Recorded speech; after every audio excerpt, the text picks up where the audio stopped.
All right, we are live. Oh boy, I was experimenting with multi-streams, trying to stream to Twitch as well, and that was not working. So now I'm just gonna do YouTube only. Let me share my stream with my Discord server. Let's go to my Discord server, everyone.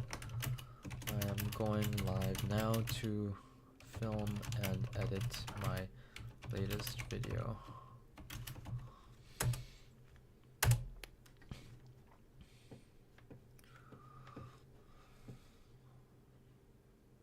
Okay. All right. Yep, I got this. So into a 3-step process or something. Okay. Okay. I'll find that later. Oh, actually, I should find it now before I Sure. start recording. I think it was in the first. He says Joe Dispenza. I think it was in the first. Okay, I found it. Okay. Yo, Gabby. Haha, you got the notification. That's great. Notification's working. All right. All right, I'm gonna record. How am I gonna start this off? Like this? Okay, sure. Yeah, I'll start with this. Okay. So I'm gonna start recording. Okay.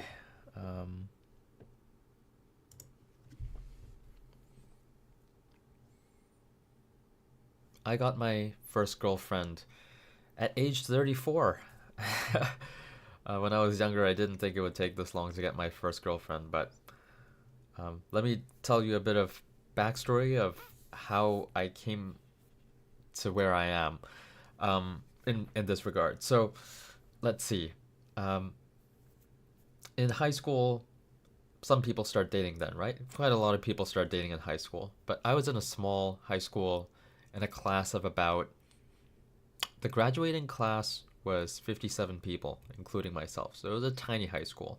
So I think 70% of our grade were Jewish, and so white people, and there were hardly any Asians. I was the only Korean, and there were like there was a Chinese guy and some Asians, but like they were pretty much my niche. Not niche, my clique. They were part of my clique of um, kind of Asian or half Asian friends, and uh, I was a very awkward, nerdy dork back then, and I guess I only liked one girl from high school that I had a crush on, but I knew she didn't like me back in that way, even if we were just friends at times. So, um, yeah, I knew it wouldn't work out, so I didn't even bother asking her out or anything like that. So, ended high school, university. If you didn't date in high school, you usually date in university, right? Well, I went into electrical engineering at Waterloo in Canada, and first of all, if you want to know the class of an engineering class, it's like 115 guys in a room, or 115 students, and out of those, maybe six of those are girls, and the rest are all guys. So yeah, I wasn't gonna date any classmates. I joined like Toastmasters and these other clubs, but I didn't I didn't really get super close with anyone to the point of asking them out or anything like that. And so university, other than like kind of like a bit of a makeout that I had, um, I didn't really have any like fun times in university meeting girls. And so and towards the end of university in my third and fourth year, that's when I was first diagnosed at age 21 of bipolar type 1. And so right when I graduated from university, that's when I had I had a huge manic episode and then depression for years following after that. So I wasn't even interested in dating when it came to uh, meeting girls after university too. So fast forward to 2016, I'm 25 years old, going on 26, and I started going on dating apps. So I match with some girls and I go on dates, and there's a catfish story among them. I'll talk about it in a future video where the girl looked absolutely nothing like her photos, and her face was double the width of her photos and didn't even look like the same person. So it was like using her friend's photo, but I'll save that for another future video. Um, I didn't have much success with online dating. Uh, the girls that I met, I generally wasn't that attracted to, and if there was a girl I was attracted to, she wasn't interested in me after the first date. So fast forward to I stopped. I just stopped online dating altogether after trying it for a couple months, something like that. And then in 2018, I moved out. I got a job, and I met a girl through a friend of a coworker, and we started getting close. Um, we started hanging out more, and she was cute, and I liked her, and she liked me, and things were seemed to be going pretty well. And then I had another huge manic episode where I just sorry about the desktop notification sound. So I had another huge manic episode where I was, posting crazy shit on Facebook and Twitter, and like I had to go into the psych ward yet again, and so I at that time like so that ended with that girl. I didn't even message her after I got better because afterwards I was in another huge depression. So I didn't feel like messaging her. And then what is it? Years later, just a couple years later, back in like 2020 or something, I see on Instagram that she was getting engaged and married. I'm like, oh, good for her. But yeah, it just our contact completely cut when I got manic, and I didn't reach out to her. She didn't reach out to me, and I just left it at that. And then it's funny because like at the psych ward, I met a girl, and she lived in the same um, condo that I was living at. Well, different building, but same complex. And so we were dating for about a month, and then she moved out of the condo complex, and then we didn't declare boyfriend girlfriend though, so it was just kind of casual fling thing. And then a month later, just over a month later, she moved out, and we ended stopped seeing each other. There is one thing I forgot to mention, which was when I was doing a co-op in New York City back in 2013. I met a girl on the street who was taking a photo of this famous spot in Dumbo, down under Manhattan Bridge overpass. And I asked her if she wanted a picture of herself, and so I took a picture of her. She was from Korea. I spoke Korean with her, and we had a couple lovely dates. And then we would keep in touch, and I would see her again when I visited Korea. But a couple lovely dates there as well in Korea, but it fizzled out when I was trying to have calls, and I was so inexperienced at the time. I was 22, 23, and I didn't know what to say over the phone calls, so the calls were just like dead silent most of the time, and so she stopped answering to my messages. I don't blame her. Anyway, so there was that little like fling thing from New York City to Korea, and so I did a bit of online dating in 2018 as well before I went manic. So I met a girl or two, like a couple dates. So I guess I wasn't I'm not a 34-year-old virgin, but at the same time, not that much experience either.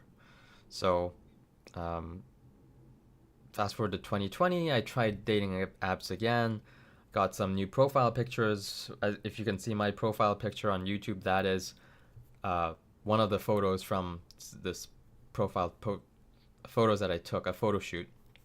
And so I was testing out the new photos and getting some matches and meeting up.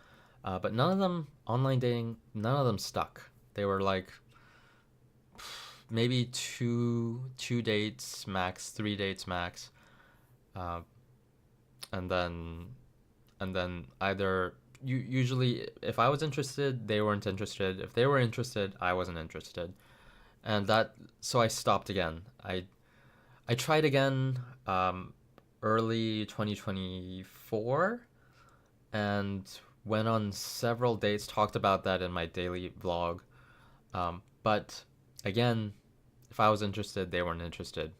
If they weren't interested, I was interested. It never matched that we were both interested. Or if we were both interested, it only lasted for like 3 dates and then they weren't interested anymore. So a lot of dates, no success. And so I stopped online dating again. Like I only do online dating for like 1 or 2 months and then I stop because it's just so draining, such a time suck. It's mentally exhausting. And I was like, I am fine being single at this point. I don't even want to keep looking. Online dating is not the best way to go, but I wanted to keep an open mind. So um, I was trying to meet people in person. And that's how I met some of my friends, like going to a meetup of Japanese Korean language exchange. Um, I met friends like that. I didn't make a girlfriend. I made friends, but I was keeping an open mind, meeting new people, in the hopes that maybe it might lead to a relationship. So, um, fast forward to October, no, October, November of 2024, and I was like, oh, so a friend told me running clubs are popular in looking for dates. In person. And so I was like, okay, maybe I'll try a running club. So I looked up a running club nearby. I went to the club and it was burning. My calves were burning, but not no real cute girls and no real friends either. So I was like, okay, I tried it. It was a fail. I don't want to come to this running club again. But the guy at the running club, one of the nice guys there who was an organizer, told me, "Oh, you're Korean, right? So you might be interested in a Korean running club." I was like, "Oh, okay, I'll try looking for that." And I didn't know how to find this Korean running club. I was looking online, I couldn't find it. So I went on Kakao Talk, this Korean messaging app, and I went to the open group chats and I looked for Korean running club, and all I found were Toronto meetup groups. And I've joined one of those kind of groups before, and I've made a friend like that before, but I was like, okay, there's another group. Maybe I'll try joining this group. So I joined the group, introduced myself, asked a little bit about the running club, and then forgot about the that I joined the group at all. And fast forward a couple weeks later, on November 2nd, one of the members from that Kakao group messaged me in the open chat saying, "Oh, Paul Yu, you said you're living in North York, right? You're nearby?" And I said, "Yeah, I live in North York." And she said, "You want to meet up as a group?" Well, she said, "Message me, and I'm having like I'm organizing a group meetup." So I was like, "Yeah, sounds good. I'm down." I completely forgot about this, but yeah, I'm not doing anything that evening, so let's. I'm down to meet up some new people. So I went to this meetup group, and it was a group of me and 4 other people, so the 5 of us. Um, and the one who invited me, uh, when she walked in and came in and sat next to me, I was like, oh, she's cute. She's cute. So I was talking with her, not initially talking with her. I was talking with the other her friends in front of me, and then when I started talking with her, I'm like, oh, she's not Korean, but she speaks Korean. Um, that's I was surprised by her Korean level because she could actually hold a conversation down. And I was like, whoa, this is rare. I mean, she is Asian, but the fact that she speaks Korean at a quite fluent level surprised me. And we also talked about books because she's an avid book reader. I read books on occasion, and so we were talking about that. And then after our dinner, we went to a bubble tea place. Four of us, one left, and it was a group of four, and I really liked this group of people. Not just her, but the other people too. I was like, oh, these people could be my friends. Like, I could see these three group of people becoming like long term friends at least. So I was really enjoying my time with them. They were opening their hearts about a couple of them moving to Canada within a year and things they've been going through, and it was really good to hear people opening up.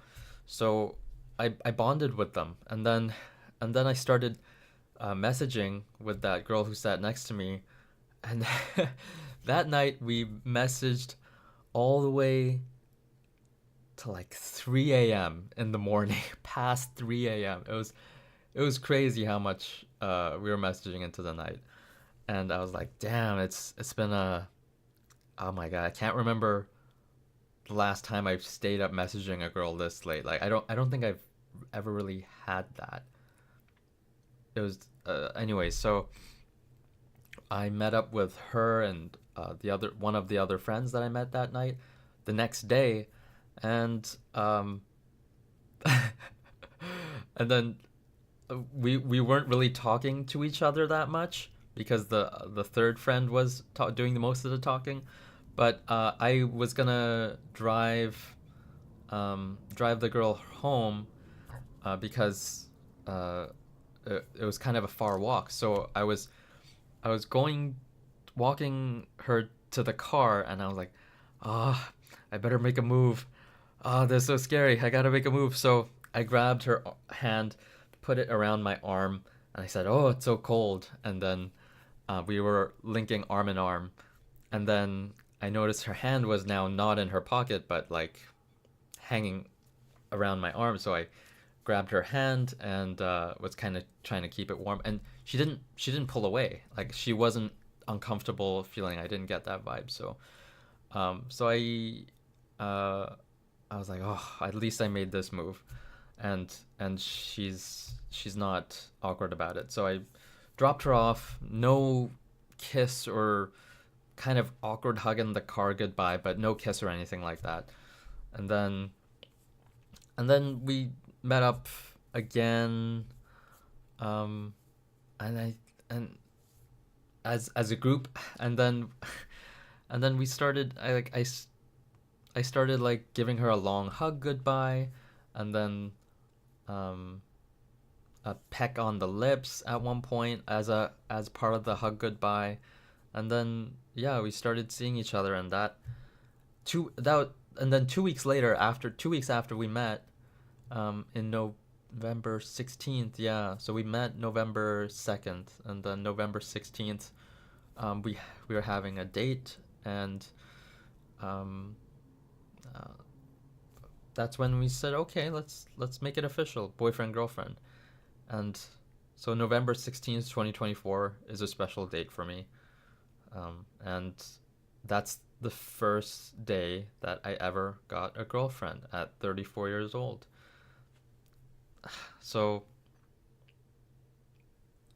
oh man, like it's I didn't expect this to happen. And yes, I have been trying to meet people, and but I mean, she checks just a lot of the boxes that I have, like a mental checklist without any clear red flags that I'm like, oh, this definitely won't work out.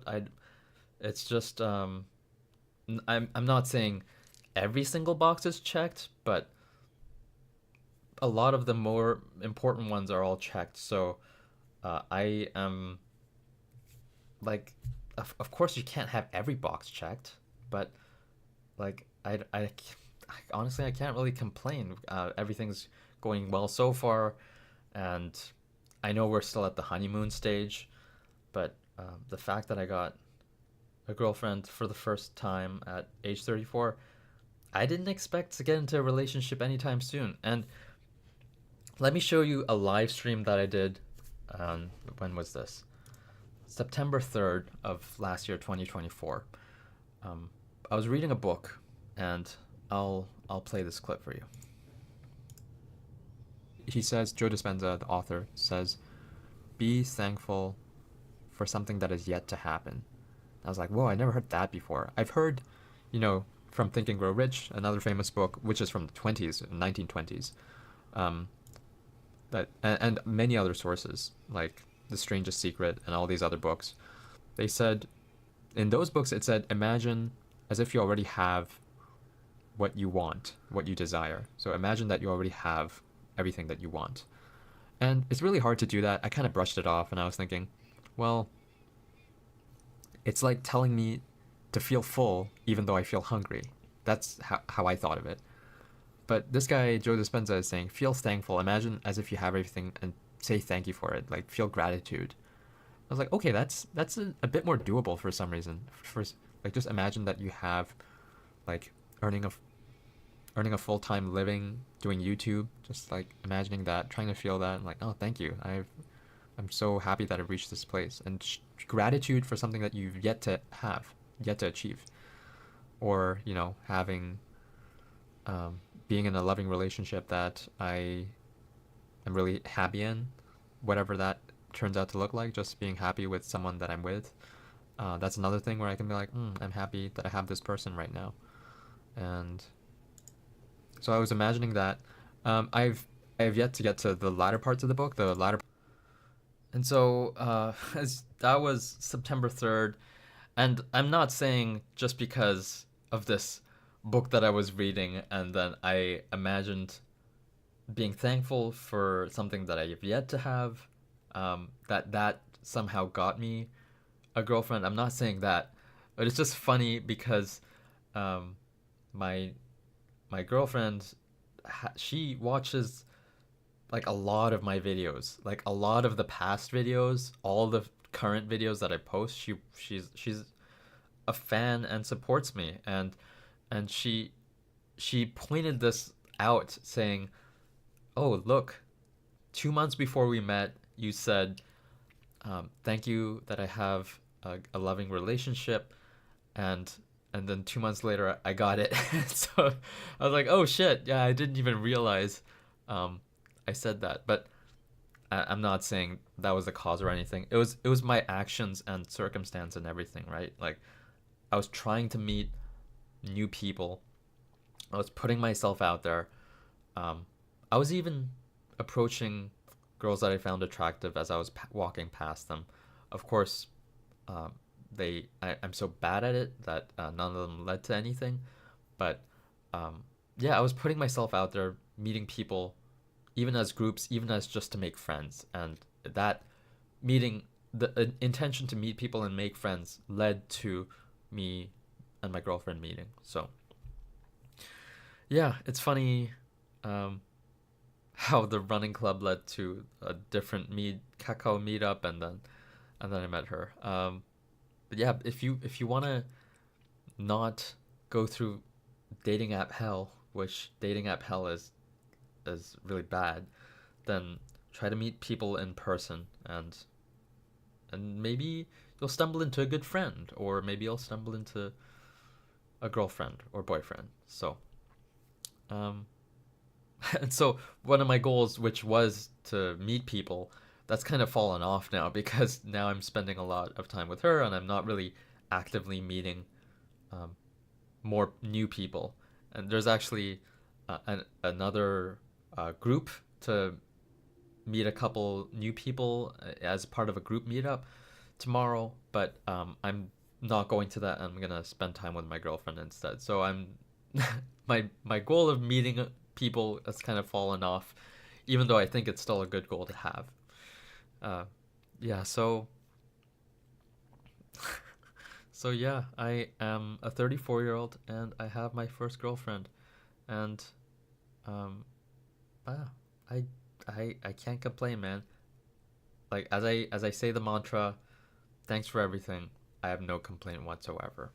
Sure, you can always find nitpicks to complain about, but um, and just to be clear, I say that no matter good thing or bad thing happens, like when I got shingles and was in a lot of pain and I couldn't sleep, still I say thanks for everything. I have no complaint whatsoever. This is one of those cases where I'm like a positive thing. Thanks for everything. I have no complaint whatsoever. So I am. I feel very lucky to have met her, and she tells me multiple times and continues to tell me, um, I'm so lucky to have met you, and she tells me that, and I feel like wow, I've never experienced that kind of um, reciprocation before.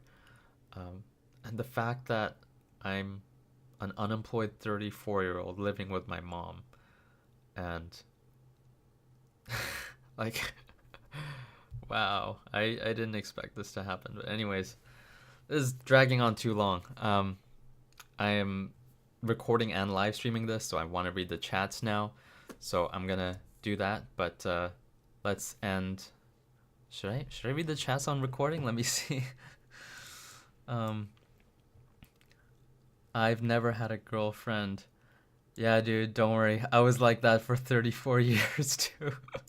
Same, never had a girlfriend before. Oof. Yeah, but I'm 34. Oh, okay, okay. Yeah, same age as me. Okay, you're the same age as me. I had crushes, but they never liked me back. Hopefully, when I go back this September, it will be different. Sup, I'm going to be 28 this year. Can you say slay the house down, King? Also love your channel. Slay the house down.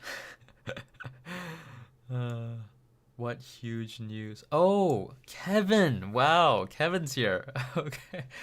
Yeah, I didn't tell you guys. I was kind of I wasn't sure if I wanted to share it just yet, but yeah.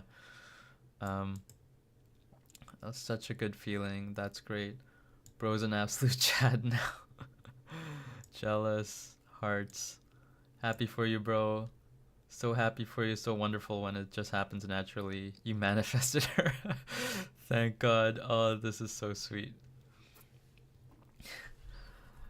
Thanks, everyone thanks to everyone who's tuning in.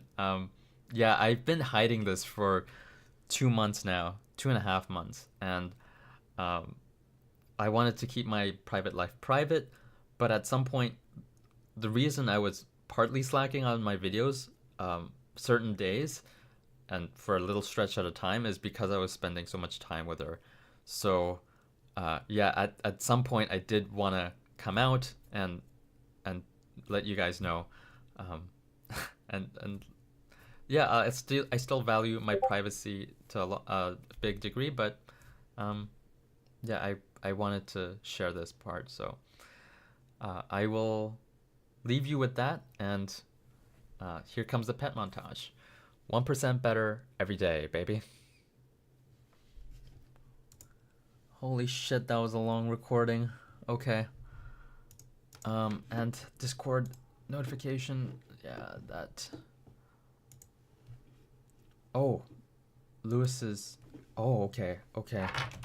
Let me end my live stream. I'm gonna end this live stream. I'm gonna have a call with Lewis. That was perfect timing. I just finished my recording. So,